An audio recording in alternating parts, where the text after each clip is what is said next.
हिजो चाहिँ घरमै बनाएर खाएको। आज हामी चाहिँ आफै खाना जाँदैछौँ किनभने बनाउन अल्छी लाग्यो। गर्मी छ धेरै धेरै, त्यही भएर हामी चाहिँ जाँदैछौँ। पर पुग्नु पर्ने हो, पर पर पर।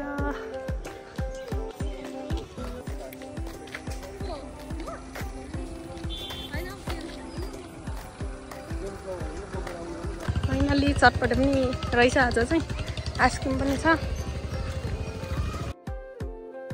चटपटे चटपटे